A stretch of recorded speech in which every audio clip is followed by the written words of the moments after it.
guys, so today's video is slightly different. I'm actually going to be tier ranking romance book tropes because I am a big fan of tropes. I think everyone is. I just feel like I have specific tastes in tropes, and if something happens that just kind of irritates me, like I can't get past it. So there are some tropes that I'm a big fan of, some that I'm not such a big fan of. So I created my own tier list on Tier Maker, and it's for romance tropes. I'm actually gonna have to record the screen. So I did the ones that I have an understanding of. Obviously, if there are some that I've just never like come across, I'm just not gonna talk about them, or ones that are like super niche, also didn't talk about them.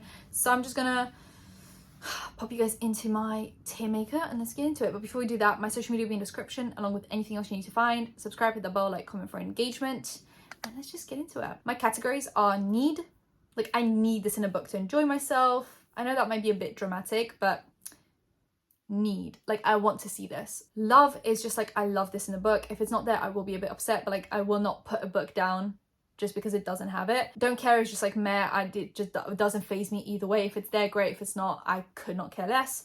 Rather not is like, this irks me a bit. And then no, full stop. It's just like, I do not want this. Like this is not something I'm into at all. Now this might change. Like if I do this in a year's time and I've come across books with these tropes that I liked or didn't like, whatever, this might change. So this is a 2022 edition of my Tier Maker. So forced proximity. Forced proximity. I love it. I was gonna put it in need. No, I'm not gonna put it in need. Forced proximity, I love. There's just something about forcing two characters, mainly if it's enemies to lovers, which is a spoiler alert for the rest of tier ranker. If it's forced proximity with enemies to lovers, oh my god, the fact that they have to spend time together and they find out that they don't actually hate each other that much, I think that's amazing. I love forced proximity. It makes the reading experience so much more enjoyable because I feel like it pushes the storyline forward. Like I feel like if you have like a slow burn for a bit, forced proximity just like pushes it forward and you finally get like some breakthrough moments with your characters, and I love that. Friends to lovers, don't care. Controversial, I do not care. Friends to lovers isn't my favorite storyline, only because in my personal life, I'm not a big fan of if I'm friends with a guy and he then tries to hit on me. I actually feel very offended by that because I'm like, was this whole friendship just fake? Was this whole friendship just like a premise for you to, like, was your whole idea of being friends with me just like a slow process of trying to get with me? Because then I start to like question the alone time we've had together, the one-to-one time we've had together. To me, like a friend is a friend is not a lover. But does that mean that I don't like being friends with my boyfriend? No, like I have a boyfriend who I also consider my best friend. But that's because, well, we went into it in a romantic sense, but we also are best friends at the same time. It was like we were so confusing. Anyway, I just think I would never consider like a best friend of mine who is a guy to also be my love interest or love potential, because I categorize people in a way. But that doesn't mean that like it can never happen, and I do understand that like anyway, I just don't care for it. Like if it happens in a book, I'm gonna be happy for them. But personally, it is just not one that I'm like, oh my god, I need to read this book because it's friends to lovers. Does that make sense? Anyway, friends with benefits, love. Why? Because me and my boyfriend started out as friends with benefits. I literally just said like friends to lovers isn't a thing, but because we were friends with benefits, we had bypassed the friendship because I don't have sex with my friends. So because we had bypassed that, we were like hanging out but also doing things that you do in relationships, and that turned into a relationship, which I like more than just friends to lovers. Does that make sense? Like I think friends to lovers is to me weird because in my personal life I don't do that, but friends to lovers, no, but friends with benefits to lovers to me makes sense because you've already established that this is a sexual relationship, so you just need to add the feelings into it and that's it. Whereas me imagining having sex with my best friends makes me feel sick. So okay, love at first sight, soulmates, rather not. I'm bordering on putting it into no. I don't believe in love at first sight. I don't think you can love someone that you don't know. I know a lot of people think that's a controversial opinion. I believe you can like someone at first sight. I think you can be intrigued by them. I think you can see them as potential, like being intrigued to find out more about them. But I personally can't love someone that I don't know. And it will take a while for me to get to that loving moment because I need to know that you're like, I can trust you. For me, trust and love goes in hand, and I don't trust someone that I just met. Like respect, having respect for someone that you've known for ages, yada yada yada. Like to me, love at first sight makes zero sense. So I'm keeping it in rather not. But you are a millimeter away from entering the no region because to me, it just doesn't make sense.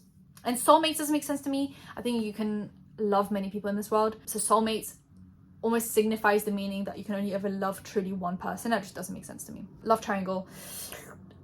I'm going to say don't care. I know a lot of people hate it, and I think it got very overplayed after Twilight. Like, everyone needed a love triangle, and the love triangle was always so obvious who the author actually wants the main character to be with, and they would always end up with that character, which is why I say I don't care. It doesn't frustrate me as much as it frustrates some people. I also don't really care to see it in books, because the premise of a love triangle is never equal, it's never balanced, it's never 50-50 or even 60-40, it's always around like 80-20 or even 90-10. My face is so itchy. Is it oils coming out of my face? So I think because the love triangle is never 50-50 or anything close to 50-50, I just don't really care about it. Like, if it's there, fine. Like, if it's like a bit of competition with a different love interest, I might actually find that kind of interesting.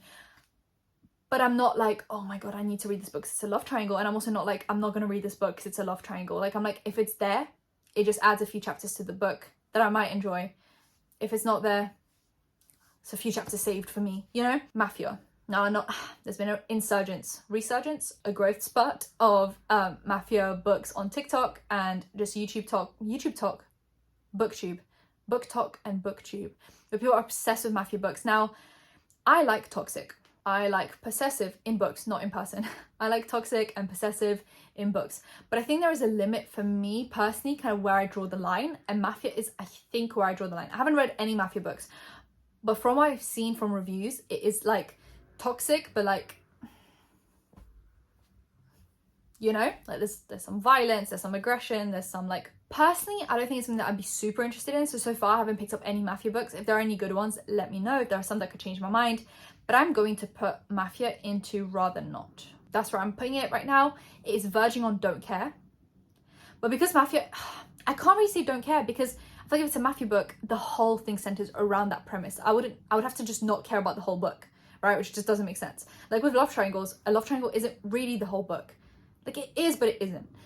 Friends to Lovers kind of is the whole, that kind of ruins my whole explanation here. I feel like because Mafia is such a strong plot, everything centers around it. Like the characters, the setting, everything centers around it. All the conversations center around it. So I just feel like Mafia is a very strong trope. So I can't just not care about it being there, because it's what the whole book's about. Miscommunication, no. I hate it. I hate it. If there is a miscommunication that actually makes sense, fine. But most miscommunications are done in a way where, like, this could have been avoided in 2.5 seconds if you guys just spoke to each other. Like, if those people had just, hi, is that what you said? No? Okay, great. We would have saved each other 10 chapters of torture. I feel tortured when I have to go through chapters of a miscommunication that could have been resolved in 2 seconds if the characters were just mature enough to talk to each other. I hate it. I hate it. It's the worst bit of the book. Don't get me wrong. I will still read books if there's a miscommunication, because most of the time it doesn't get advertised as a miscommunication book. So I'll read it and I might even enjoy the book, but I will not enjoy any of the chapters to do with the miscommunication. So that's my thing. Mutual longing, need. I need these people to like desperately want to be together by like the last like quarter of the book. Does that make sense? Like, it doesn't have to be straight away, but let's say it's enemies to lovers and they finally realize their feelings for each other. I need them to both be like, I need to be with this person. I want pining, I want lungs, just like lungs. I need pining, I need longing, I need just everything. I need these people to be obsessed with each other by the end of this book. Otherwise, I'm gonna be like, do you guys even want to be together? You went through all of that to not even like be obsessed with each other? Not for me. On and off. Rather not. If we're talking about books, I don't want them to be on and off, because that just makes me question the whole relationship. However, because the book kind of seems a bit smaller in time, unless it's a series, but even then I'm like, what are you guys doing when you're off? Because it's a romance series, so what are you guys doing when you're off? I think in books it doesn't work. If it's a TV series, I don't mind characters being on and off, because it's like one season per year. It seems a little bit more spaced out, and like there are also other characters in the series, they're doing other things. But I think if it's a romance series or romance book, being on and off just makes zero sense to me. So if we're talking about books, rather not. If we're talking about series, I don't care for it. Like, it's just kind of like, okay, you're on and off, great. Opposites attract, love, because this includes the Grumpy and Sunshine combo. Oh my god, my favorite. How cute. Big height opposites as well, cute. Like different hobbies. Like, I think if the two people are very different but they still manage to come together and create a cutesy relationship, I'm into that. I love it. I don't need it, but I love it, you know? Partners in crime, don't really care. Like, if they're committing some kind of a crime, or if they're, I mean, it's just like, it's a, You know, I can't think of a single book where I was like, oh my god, they're like committing a crime together. And even if we're not like talking literally a crime, like they're just like doing things together, that's not like a big part of the book for me. So like it's not something that I really care about, so I'm just gonna put it in don't care. Pregnancy, no. I personally don't want children. It's not something I like to deal with. I'm very awkward around children. I don't know how to talk to them. I'm very awkward around children. If you ask anyone, I'm always just like, I don't know what to do right now. I'm terrified. I'm terrified of these little beings. They're so cute, but I'm terrified. So personally, pregnancy is not something that I'm like super into. I know some people would love to be like parents and it's just like their whole thing. So I'm assuming for those people, pregnancy in romance books makes sense and it's just like a part of the experience. To me, it just ruins the vibe. Maybe if I didn't really expect it, like it just comes out of nowhere at the end of the book, I'm a bit like, oh, I don't know what to do with this. Because I like to obviously, if reading a romance book, I like to imagine I am the main character, right? As everyone does. YA on Wattpad. So when pregnancy comes along, I'm like, this is not for me. That isn't me. I'm not YA. I'm not YA. So pregnancy for me is a big no. And also I don't really like when, you know, you get to the epilogue. Like the book finishes of them just being like, okay, we're finally together, and you get to the epilogue and it's like 10 years later they have like 4 kids and a house, and I'm like, okay, where did we rush to them being pregnant and having children? Like, why is it all rushed into like one little paragraph? Anyway, not my favorite. Secret Identity, rather not. I don't like that a relationship is starting on lies, like it's based on a lie. So when someone's like, oh, I'm actually just like a completely different human being, so like the main character fell in love with one thing and that one thing doesn't exist, so what is the main character in love with then? Because if you lied about your whole identity, then what that person is in love with isn't you. It's your secret identity that doesn't exist. Does that make sense? I just don't really like it. It's not my favorite, rather not. Shared bed, love. It has been overdone. It's almost becoming love triangle. Like, if a book has it, we know how it's going to end. They're going to have sex, right? But I love it. When they arrive at a hotel or an inn, and they say, oh, sorry, we only have one bed. Chef's kiss, I know what's going down. I'm ready. I love it. Siblings, best friend, love. I think people give it a bad rep. I've never had any siblings, so I don't really get that like rivalry thing. I don't really get it. But to me, this is so cute because one thing I love and one thing that gets me going is like sneaking around. Like, oh my god, when you shouldn't be doing something like when you're doing something you shouldn't be doing. Whoa, beautiful. I love it. I haven't read many. For all of these tropes, please let me know books that you recommend for these. And I might either change my like thought process to do with these tropes, or I'll just say the same, but it will just like reinforce my idea.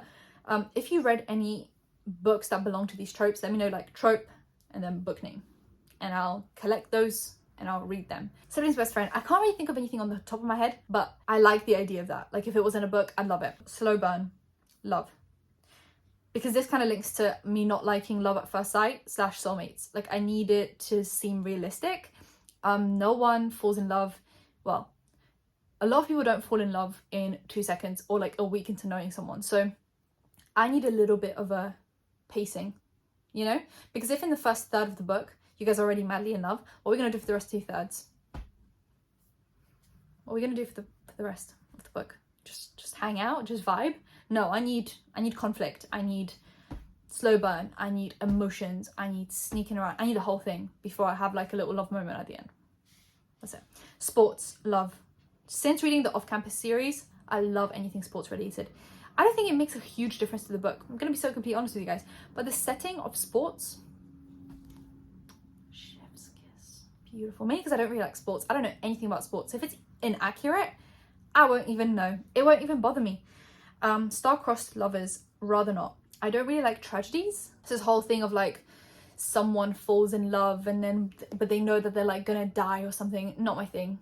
Not my thing. I remember loving The Fault in Our Stars when I was like 13 because I loved tragedies back then. I loved just having like an excuse to cry. Right now, I am so depressed that I don't need any more reasons to cry. Like I have enough. It's fine. It's fine. I don't need the tragedy, actually. So let's just take tragic ending as the next trope and put it into no straight away.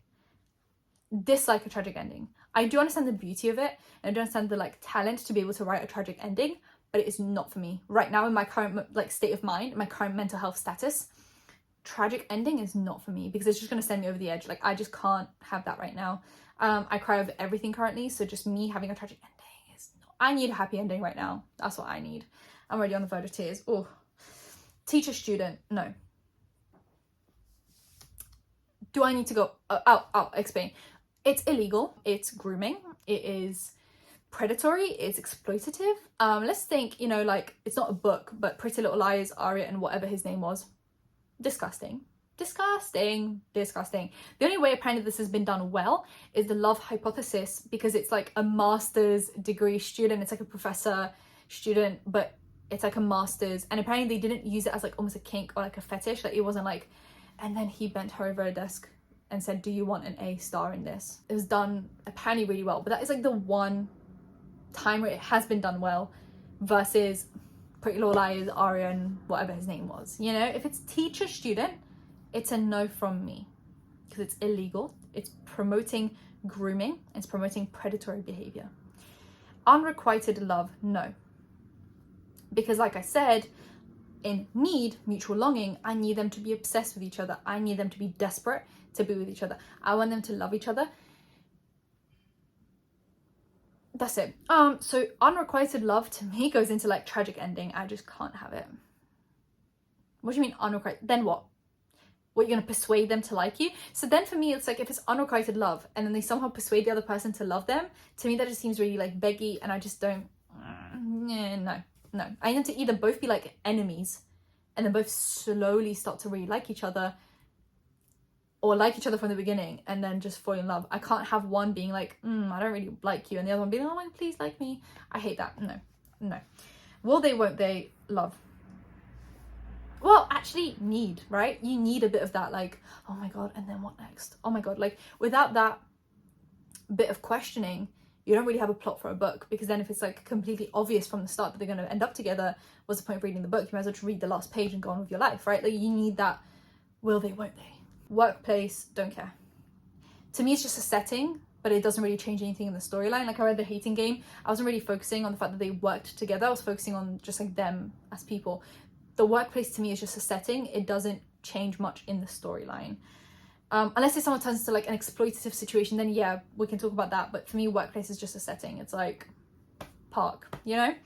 Second chance, rather not. I think in a book, you'd have a second chance only if it was like a huge argument, cheating. Like, to me, in those moments, it kind of takes me out of the romance, and I'm starting to be like, oh, I don't really like one of these characters. They like really messed up. So I just think second chance doesn't really work a lot of the time. So rather not, you know, unless it changes my mind somehow. No. Angst, need. I need a bit of angst. I think because I grew up on Wattpad and like the fanfic era, angst just gets me going. A bit of toxicity, a little bit of arguing, a little bit of love that. I need it in my books. I need a little bit of angst. Amnesia, no. I do not like amnesia. It's not my favorite. It just annoys me the same amount that it annoys me more than miscommunication annoys me, because it is just like a big miscommunication. Like, I feel like amnesia in a book is just a big miscommunication trope of like one person trying to persuade the other to remember them. I can't imagine being in that situation. It seems so heartbreaking. It's also a tragic situation. It's unrequited love. Like, it is everything that I don't like in a series, in a book, in a movie, in a TV show. To me, it's just frustrating. Oh, I can't just, no, sorry. Bad boy, good girl, need. Or love. Obviously, if a story doesn't include that, I will still love it. So I'll put it in love. But really, like, if someone says this is bad boy, good girl, I'm like all in. I'm reading it right now, straight away. I've already started reading it, actually. I'm 100 pages in. Oh, I love it. There's just something about it. Anyway, Grumpy and Sunshine, love. It links to the bad boy, good girl. It links to slow burn, kind of, because you're like, they're trying to break down each other's barriers. Angst, you know, the whole thing. I love it. Banter. I love a little bit of banter. Like, I need them to be jokey with each other. Even when they're enemies to lovers, like, slowly you can see they're like joking around with each other at first just to like suss it out. Oh, I need it. A bet, rather not. It kind of annoys me, because then it, to me, like I said, love and trust go together and love and respect go together. But I think if your relationship starts on a bet, then there is no trust or respect. Will I still read books that have a bet in them? Absolutely. But is it my favorite part of the book? No. I'd rather it not be there. So, smut and nothing else. Rather not. I need a plot. Like, as much as I love smut, I am a smut reader. I love it. I need a plot. Because then it's just like, what am I reading? You know, this could be 10 pages. I need plot. So rather not, I need a plot. That rhymed really well, actually. Happy ending, need. I need a happy ending. If I don't have a happy ending, I will cry. And I don't want to cry right now, so no. Age gap, rather not. I'm gonna say rather not, only because a lot of age gaps are illegal. So it's like we're leaning back to the teacher-student situation, or a grooming situation like 16 and 25, you know. It might be legal in some areas, but to me, it's just like that power imbalance. However, if it's like 40-30 or 40-25, it's legal. They're both consenting adults. Yeah, I know Birthday Girl by Penelope Douglas is apparently an age gap story. I haven't read it yet. It is like a 40-year-old, 20-ish year old situation. To me, that's completely fine because they're both consenting adults. It is when that age gap is illegal or you're fetishizing the age gap that I have an issue with. So I'm going to put in rather not, but it does not mean that I will never read a book with an age gap. Fake dating, love. I was going to put in need. Obviously, I don't need it. But I heavily will speed up my process to getting to reading a book if it has fake dating in it. I just think it's like forced proximity. There's just something about it when they're like, are we still faking it? Are we dating? Are we faking? Are we dating? Like they're confused themselves about their emotions because now they've been like pretending to have these feelings for each other. So are these feelings real now, or are they just like, are we still faking? And they're both confused and they're questioning it, and it's the will they, won't they. It does everything. Forbidden romance, I don't care. I don't care. Personally, I won't pick up a book for it. I won't put it down for it. I think it's whatever, you know? I have literally nothing more to say about it. Arranged marriage, rather not. It kind of links to the mafia situation. I've seen apparently a lot of mafia books have arranged marriage in them. So it will start as like the mafia boss is arranging a marriage between someone and someone, and they slowly fall in love during the book. To me, not my favorite, along with mafia situations, because I can't imagine falling in, because I can't imagine getting married to someone that I don't love before getting married to them. But I know some people live their lives like that. It's common practice around the world. Like it's just common practice for that to happen. So to some people this might just be like, okay, yeah, I love this. And some people it's like, no, not really my thing. For me, it's not really my thing. Billionaire, I don't care. It's not something I really look for. I'm not like, oh my god, the main love interest is a billionaire, love that. Like to me, it's just okay, he's a billionaire, I don't really care. It's not something I'll pick up a book for, and it's not something I really look for in books. Bodyguard, ooh, love. Ooh, very much love. It's like a bodyguard working for someone and they slowly start catching feelings for each other because of forced proximity, because they work together. And if it's a bit of like grumpy sunshine, like the bodyguard is grumpy and like the client they work for is a sunshine, opposites attract, like the whole, it all just links together for me. I love it. I love it. Bully, don't care. Actually, rather not. It kind of annoys me, but I'm gonna put in don't care only because, oops, I liked Punk 57 and that is a bully situation, but it wasn't really my favorite part of the book, so I'm gonna say rather not / don't care. Celebrity, don't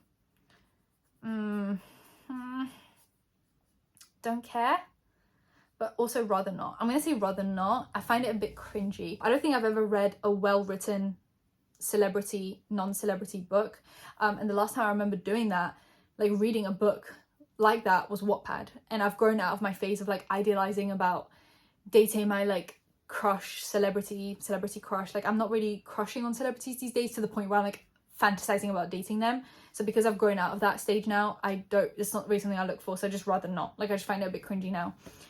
Cheating, no. No. Cheating, I don't care. I was gonna say no. I'm the kind of person where I can separate the book from real life. So like I love toxicity in books, I like a bit of possessiveness, I like cheating in books sometimes because it's a spicy plot, but I don't agree with these things in everyday life. Does that make sense? Like I don't want these things in real life because I'm able to separate like the flaws of the character from what I expect from a real life relationship. So I actually don't care about cheating. It doesn't affect me either way. I think it's just a plot device, it's spicy, whatever. I don't really care about it. Enemies to lovers, need. I don't know that I'm going to read a lot of books that don't have it, so saying need for it just doesn't make sense. But enemies to lovers is absolutely my favourite trope of all time. It links to angst, it links to will they, won't they. It ends in mutual longing and hopefully a happy ending. Like I just think it does everything that I need it to do. It's forced proximity a lot of the time, maybe even a bit of fake dating, maybe some grumpy and sunshine. Like enemies to lovers is my favourite thing of all time. That's it. Established relationship, rather not. I don't want to start the book with them already being in a relationship because after that I don't really care. Because it's the same, like they're already in a relationship, now what? Like I need to see the build up to the relationship. So seeing it as an established relationship doesn't really make sense to me in a book. In a TV show, I don't really mind, but in a book, rather not. Everyone can see it, love. Like, everyone around them is like, you guys are so perfect together, you guys like each other, and they're like, no, we don't. Love it. Vampires, actually rather not. And werewolves, rather not. I'm not really into the supernatural stuff anymore. I was, obviously, when I was younger. Right now, it just doesn't really make sense to me. I like more realistic, like this is actually happening in real life, because the whole vampire werewolf situation kind of takes me out of it, so I just don't really care for it. So I'd rather not have it in a book, and that is my tier list. Let me know any books for these tropes, and then also let me know your, like, how you would rank these, and anything else you need to let me know. Subscribe to the bell, like, comment for engagement, and I'll see you in my next one. Bye guys.